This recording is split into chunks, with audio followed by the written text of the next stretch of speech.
दोस्तों, हम एक खौफनाक मोड़ पर खड़े हैं। थर्ड वर्ल्ड वॉर, तीसरी आलमी जंग का साया हम पर मंडला रहा।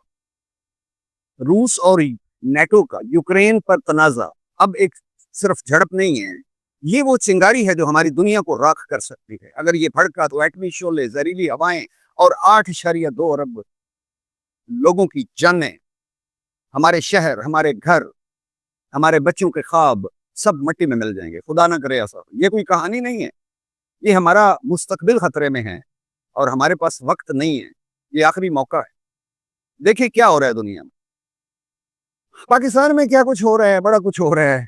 एक्सटेंशन और बड़े बड़े दुनिया के दफातर में मुलाकातें और तकरीरें और पता नहीं क्या कुछ हो रहा है। मुआशी बहरान है, सियासी इंतशार है, सरहदों पर कशीदगी है, मुआहदे हो रहे हैं। लेकिन ये सब कहानियां मुझसे ना पूछें तो बेहतर है। हमारे सहाफ़ी भाई जो बाहर बैठे हैं, मुल्क से बाहर, वो बेहतर बता सकते हैं। मैं तो बस ये कहता हूँ कि आंखें खोलें और दुनिया में जो कुछ हो रहा है उसको देखें।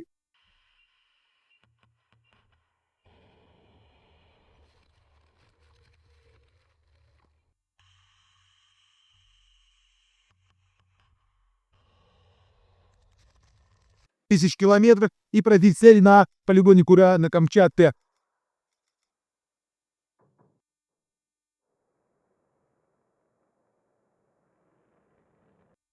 आठ इशारिया 2 अरब इंसान इस दुनिया पर सांस ले रहे हैं। क्या हम सब खामोश तमाशाई बनकर सब कुछ बर्बाद होने देंगे? हमारे रहनुमा, पॉलिटिकल लीडर्स, आई मीन रूस, नेटो, यूक्रेन, सब अपनी अना के जाल में फंसे हैं। रूस कहता है हमें सलामती चाहिए, उसके अंदर भी अना है। नेटो कहता है हम अपनी ताकत दिखाएंगे, आला टेक्नोलॉजी और सब कुछ आप जानते हैं। यूक्रेन कहता है हम अपनी आज़ादी की जंग लड़ेंगे। लेकिन ये अना, ये जिद, ये हट धर्मी हमें कहाँ लेके जा रही है? अगर हम इंसानियत को बचाना चाहते हैं तो जाग जाएं। मैं, आप, हम सब, ये मेरी पुकार है। हर पाकिस्तानी की नहीं, हर दुनिया के हर फर्द की जो जहां भी बैठा हुआ है। क्योंकि अब ये देखें कि अगर ये जंग हुई तो ये रवायती चंद जहाज़ों की, चंद मिसाइल्स की, चंद टैंकों की नहीं होगी। ये एटमी जंग हो सकती है और आप समझते हैं कि उसका नतीजा क्या है। हमारे बच्चों का मुस्तकबिल खतरे में है। हम सबको सवाल उठाना होगा अपने पॉलिटिकल लीडर्स और उनकी अना। क्या ये 8.25 अरब इंसानों की जान खा जाएगी या हम उठेंगे? ये अमल का वक्त है। अब यहाँ पे मैं इंतहाई अहम पॉइंट की तरफ आता हूँ। गैर जानबदार ममालिक जो किसी के साथ अलाइड नहीं है डायरेक्टली। वैसे तो दुनिया में कोई भी मुल्क ऐसा नहीं होता कि जो कहीं ना कहीं उसकी एफिलिएशंस, इंटरेस्ट, मफादात ना हो, लेकिन फिर भी ब्राज़ील, टर्की, सऊदी अरब, जनूबी Africa, Switzerland, China, Indonesia, India, इनको उठना होगा और अमन की रास्ता बनाना होगा। इन्होंने पहले भी ये किया। 2023 में अफ्रीकन जो पीस इनिशिएटिव था उसमें 10 नुकाती मंसूबा दिया।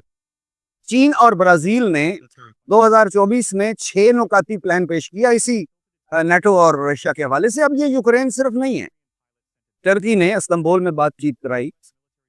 लेकिन अब वक्त है किसी बड़े कदम का। तो अब ये सिंगल कंट्री का इशू नहीं है। मेरी ओपिनियन और मेरी प्रपोजल ये है कि एक पैनल हो इन ममालिक से, एक एक सीनियर मोस्ट क्रेडिबल जो डिप्लोमेट, सफारतकार, उसका एक पैनल बनाए। ये पैनल जो है ये ना रशिया का हो, ना नेटो का, ना यूक्रेन का, ये इंसानियत का पैनल। तो वो अभी आप जानते हैं जर्नलिज्म के कैरियर में मैंने ये देखा कि डिप्लोमेसी किस तरह इंसानी जानिब ये पैनल कम्युनिकेशन करे, पैगामात पहुंचाए, मुज़ाकरात की मेज सजाए, हल निकाले, कोशिश करे। जंग बंदी से शुरू करें, फिर कैदियों को स्वाइप करें एक दूसरे के, जो यूक्रेन और रशिया के हैं। सरहदी तनाज़ात के खात्मे के लिए रेफरेंडम की तरफ चले। ये सब मुमकिन है अगर कोशिश करें। इससे पहले जितने भी पीस इनिशिएटिव लिए गए वो सारे के सारे फेल हो गए, आप जानते हैं। इसके लिए हिम्मत चाहिए। हम पाकिस्तान में बैठे कम से कम जानते हैं ना कि जंग क्या होती है। ये जो ढस ढस होती है ये तबाही है, तबाही। ये सब कुछ कैसे शुरू हो? भारत, ब्राजील, अगर से भारत हमें यहाँ बैठे हुए पसंद नहीं है और we have all the reasons to dislike Indian government policies, लेकिन बहरहाल दुनिया के प्लेटफॉर्म पे जब आप इंडिपेंडेंट होकर बात करते हैं तो यू अंडरस्टैंड कि मैं क्या कर। अक़वाम मुत्तहिदा की जनरल असम्बली से बात शुरू करें। لیکن وہاں پہ ویٹو کی جو قراردادیں ہیں سیکورٹی کونسلز کے پرماننٹ ممبرس، ان سے بچنا ضروری ہے. جنیوا یا استنبول میں اجلاس یا ریاض میں بھی ہو سکتا ہے، قدم اٹھائیں. ہیومینیٹیرین جو راہداریاں ہیں، قیدیوں کی رہائی ہے، اور اس کے بعد گریجولی بڑے معاہدوں کی طرف، پیس جو ایگریمنٹس ہیں ان کی طرف. یہ پینل رشیا اور نیٹو کے درمیان خلا کو پر کر سکتا ہے. اور اب تو آپ دیکھیں کہ صرف نیٹو نہیں ہے، اب تو پریزیڈنٹ ٹرمپ جو پہلے پیوٹن کے ساتھ بڑی محبت کا اظہار کرتے تھے، ایسے لگتا تھا جیسے بچھڑے ہوئے بھائی ہیں، مل بیٹھے ہیں. لیکن اب کشیدگی آ رہی ہے، اور ادھر سے آپ جواب سنیں کہ پریزیڈنٹ پیوٹن اور ان کی گورنمنٹ جو ہے ماسکو میں وہ کیا سٹیٹمنٹس دے رہی ہے. угрозе территориальной целостности нашей страны, для защиты России и нашего народа мы, безусловно, используем все имеющиеся в нашем распоряжении средства. Это не блеф. А те, кто пытаются шантажировать нас ядерным оружием, должны знать, что роза ветров может развернуться и в horrible. اور اپنی ملٹری مائٹ، اب ٹھیک ہے اکانومی کے حساب سے رشیا کا معاملات وہ نہیں ہیں جو نیٹو یا یونائٹڈ اسٹیٹس وغیرہ کے ہیں، لیکن اس کا جو ویپن ہے وہ سپر پاور اگر رہا ہے 70-80 سال تک، تو اس کی کوئی وجہ ہے نا. اس کے پیچھے ملٹری ہارڈ ویئر ہے اور اس کی ٹیکنالوجی ہے، وہ سب جانتے ہیں. اس کے میسائلس ہیں، آج بھی نیوکلیئر ویپنس جو ہیں جو رشیا کے پاس ہیں وہ کہیں گئے تو نہیں ہیں.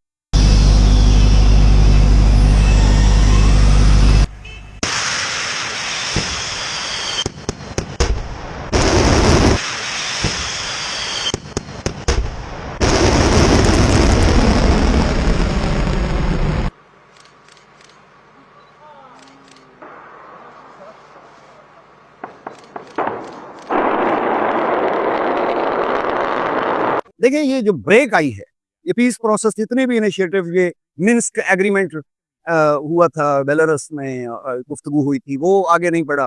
اس کے علاوہ جتنی بھی پروپوزلز اس کے اندر ایک بد اعتمادی، سب کچھ اسٹال ہو گیا، رک گیا. دس از اے ہارریبل مومنٹ. یہاں سے کچھ آگے سوچنا ہوگا، نہیں تو جس رفتار سے یہ حالات تیزی سے بدل رہے ہیں، اگر کچھ نہ کیا تو کل سب کچھ ختم ہو جائے گا. میں پھر کہتا ہوں کہ اب یہ چند ٹینکوں کی، چند دنوں کی، دیکھیں ایک طرف سے اگر خدا نہ کرے نیوکلیئر کوئی ایشو ہوا، منہ سے کہتے ہوئے بھی ڈر لگتا ہے، تو پھر یہ اس طرح یہ تبادلہ ہوگا کہ پھر اس کے اثرات، اس کے مضر اور تباہی جو ہے وہ پھر لمیٹڈ نہیں رہے، سب کچھ ختم ہو جائے گا. ہمارا پلانٹ ہے یہ ارتھ، ہماری امید ہے. میں دل سے کہتا ہوں کہ انائیں خوف، خاموشی ہمیں تباہ کر سکتی ہے، لیکن ہمارا عزم، ہماری آواز، ہماری ہمت ہمیں بچا سکتی ہے.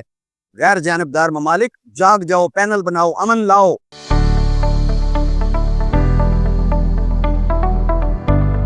اگر آپ کو اس ویڈیو نے کچھ سوچ دی ہے تو اس کو لائک کریں، سبسکرائب کریں، شیئر کریں. آپ کے وقت کا بہت